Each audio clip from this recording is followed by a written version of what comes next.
ಆಸ್ತಿಯನ್ನ ಬೇರೆಯವರಿಗೆ ಖಾತೆ ಮಾಡಿಕೊಟ್ಟಿರುವ ಘಟನೆ ಶಿವಮೊಗ್ಗದಲ್ಲಿ ನಡೆದಿದೆ.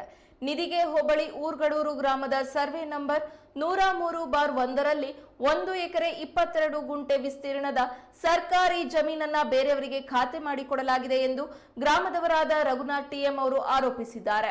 ಮಾಧ್ಯಮ ಪ್ರತಿನಿಧಿಗಳ ಜೊತೆ ಮಾತನಾಡಿದ ಅವರು, ಸರ್ಕಾರ 60 ವರ್ಷದ ಹಿಂದೆಯೇ ಭೂಸ್ವಾಧೀನವಾಗಿರುವ ಏರ್ಪೋರ್ಟ್ ರಸ್ತೆಯನ್ನು ಉಳಿಸಿಕೊಳ್ಳಬೇಕೆಂದು ಈ ಮೂಲಕ ಒತ್ತಾಯ ಮಾಡಿದ್ದಾರೆ. ಏರ್ಪೋರ್ಟ್ ರಸ್ತೆ ಇದೆಯಲ್ಲ, NR-ಪುರ ರಸ್ತೆ, ಅಲ್ಲಿಂದ ಜಸ್ಟ್ ಒಂದು 500 ಮೀಟರ್ ದೂರದಲ್ಲಿ ಸರ್ವೆ ನಂಬರ್ ಊರ್ಗಡೂರು ಸರ್ವೆ ನಂಬರ್ ನಿದಿಗೆ ಹೋಬಳಿ ಶಿವಮೊಗ್ಗ ತಾಲೂಕು ನಿದಿಗೆ ಹೋಬಳಿ ಊರ್ಗಡೂರು ಸರ್ವೆ ನಂಬರ್ 103 ಬರುತ್ತೆ. ಈ ಸರ್ವೆ ನಂಬರ್ 103ರಲ್ಲಿ ಶಿವಮೊಗ್ಗ CDP ಪ್ಲಾನಿಗೆ ನಾನು ನಿಮಗೆ ತೋರಿಸ್ತಾ ಇರೋದು ಇದು. ಈ CDP ಪ್ಲಾನಲ್ಲಿ 1961ನೇ ಇಸ್ವಿಲಿ 1 ಎಕರೆ 22 ಗುಂಟೆ ಅಕ್ವಜಿಷನ್ ಆಗುತ್ತೆ. ಇನ್ನು 3 ಎಕರೆ 15 ಗುಂಟೆ ಜಮೀನು ಇರುತ್ತೆ. ನಂಜುಂಡ ಜೋಯ್ಸ್ ಅಂತೇಳಿ ಒಬ್ಬರು ಲ್ಯಾಂಡ್ ಓನರ್ಸ್ ಅವರು, ಅವ್ರ ಹೆಸರಲ್ಲಿ 3 ಎಕರೆ 15 ಗುಂಟೆ ಇರುತ್ತೆ ಸರ್ವೆ ನಂಬರ್ 103ರಲ್ಲಿ. ಆ 3 ಎಕರೆ 15 ಗುಂಟೆಯಲ್ಲಿ 1 ಎಕರೆ 22 ಗುಂಟೆ 1961ನೇ ಇಸ್ವಿಯಲ್ಲಿ ಮೇನ್ ರಿಸೀವಿಂಗ್ ಸ್ಟೇಷನ್ ಅಂದರೆ MRS, ಈಗೇನು ಜೋಗದಿಂದ ಕರೆಂಟ್ ಬರ್ತಾ ಇದೆ ಆ ಮೇನ್ ರಿಸೀವಿಂಗ್ ಸ್ಟೇಷನಿಗೋಸ್ಕರ ಅಕ್ವಜಿಷನ್ ಆಗುತ್ತೆ 1 ಎಕರೆ 22 ಗುಂಟೆ. ಆ ಅಕ್ವಜಿಷನ್ ಆದ ಜಾಗದಲ್ಲಿ NR-ಪುರ ರಸ್ತೆ ಬರುತ್ತೆ ಸೆಂಟ್ರಲ್ಲಿ. ಆ ರಸ್ತೆನ ಸೈಡಿಗೆ ಹಾಕೋದಕ್ಕೋಸ್ಕರ ಈಗ ಒಡ್ಡಿನಕೊಪ್ಪ ಚೌಡಮ್ಮನ ದೇವಸ್ಥಾನ ಇದೆಯಲ್ಲ, SR ಪೆಟ್ರೋಲ್ ಬಂಕ್ ಹತ್ರ, ಅಲ್ಲಿಂದ ಶಿಫ್ಟ್ ಮಾಡ್ತಾರೆ. ಆ MRS ರಸ್ತೆ MRS ಒಳಗೆ ಬರೋದ್ರಿಂದ ಆ ರಸ್ತೆನ ಡಬಲ್ ಟ್ಯಾಂಕಿ ತನಕ 1 ಕಿಲೋಮೀಟ್ರ್ ಸೈಡ್ಗೆ ಹಾಕ್ತಾರೆ. ಆಗ ಏನು ಮಾಡ್ತಾರೆ ಅಂದರೆ MRS ಒಳಗೆ ಬರೋದ್ರಿಂದ MRSಗೆ ಅಕ್ವಜಿಷನ್ ಆದ ಜಾಗದಲ್ಲೇ ಆ ರಸ್ತೆನ ಮಾಡ್ತಾರೆ. ಆ ರಸ್ತೆನ ಮಾಡಿದ ನಂತರ ಆ ಪರಿಹಾರ ಕೂಡ ಅವತ್ತಿನ ಲ್ಯಾಂಡ್ ಓನರಿಗೆ 1 ಎಕರೆ 22 ಗುಂಟೆ ಪರಿಹಾರ ಕೂಡ ಎಲ್ಲರಿಗೂ ಪಾವತಿಸಿದ್ದಾರೆ.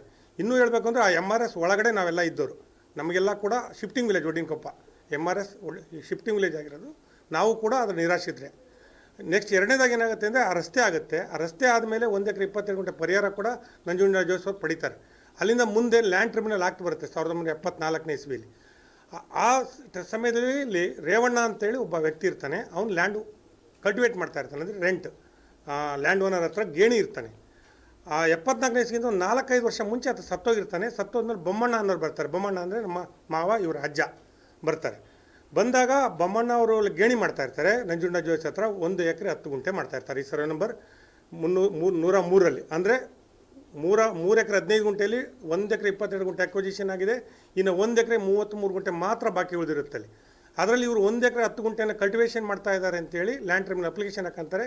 ಆ ಅಪ್ಲಿಕೇಶನ್ ಪ್ರಕಾರ ನಂಜುಂಡ ಜೋಯ್ಸ್ ಅವ್ರು ಬಂದು, ಹೌದು ನನ್ನ ಹತ್ರ ಗೇಣಿ ಮಾಡ್ತಾ ಇದ್ದಾರೆ ಬೊಮ್ಮಣ್ಣ, ಅವನಿಗೆ ನೀವು ಕೊಡ್ಬೋದು, ನಂದು ನೀವು ಆ್ಯಕ್ಟ್ ಪ್ರಕಾರ ಕೊಡ್ಬೋದು ಅಂತೇಳಿ ಹೇಳ್ತಾರೆ. ಅದರ ಪ್ರಕಾರ ನೆಕ್ಸ್ಟು ಆ ಹಿಂದೆ ಇದ್ದಂಥ ರೇವಣ್ಣನ ಹೆಂಡ್ತಿನ ಕೂಡ ಪಾರ್ಟಿ ಮಾಡಿ ಕರೆಸ್ತಾರೆ. ಆ ರೇವಣ್ಣನ ಹೆಂಡ್ತಿ ಕೂಡ ಹೇಳ್ತಾಳೆ, ಹೌದು ಬೊಮ್ಮಣ್ಣ ನನ್ನ ಗಂಡ ಸತ್ಮ ಬೊಮ್ಮಣ್ಣ ಮಾಡ್ತಾ ಇದ್ದಾನೆ ಅಂತ ಹೇಳಿಕೆ ಮಾಡ್ತಾಳೆ. ಆ ಹೇಳಿಕೆ ಕಾಪಿಗಳೆಲ್ಲ ಇದೆ, ತಮ್ಮೆಲ್ಲರಿಗೂ ಕೊಡ್ತೀನಿ. ನಾನು ಮಾಡ್ಕೊತಾರೆ, ಆರ್ಡ್ರ್ ಮಾಡಿಸ್ಕೊಂತಾರೆ ಲ್ಯಾಂಡ್ ಟ್ರಿಬ್ಯುನಲಲ್ಲಿ.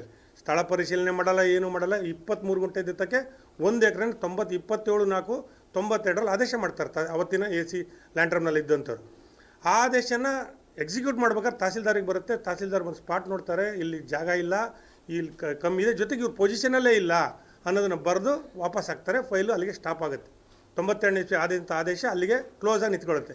ಅವಾಗ ಅವ್ರು ಏನು ಐಡಿಯಾ ಮಾಡ್ತಾರೆ ಅಂದರೆ ಆ ಪೊಸಿಷನಲ್ಲಿ ಇಲ್ಲಲ್ಲ ಅಂತ ಹೇಳಿ ಮತ್ತೆ ಶಿವಮೊಗ್ಗ ಸಿವಿಲ್ ನ್ಯಾಯಾಲಯಕ್ಕೆ ಹೋಗ್ತಾರೆ.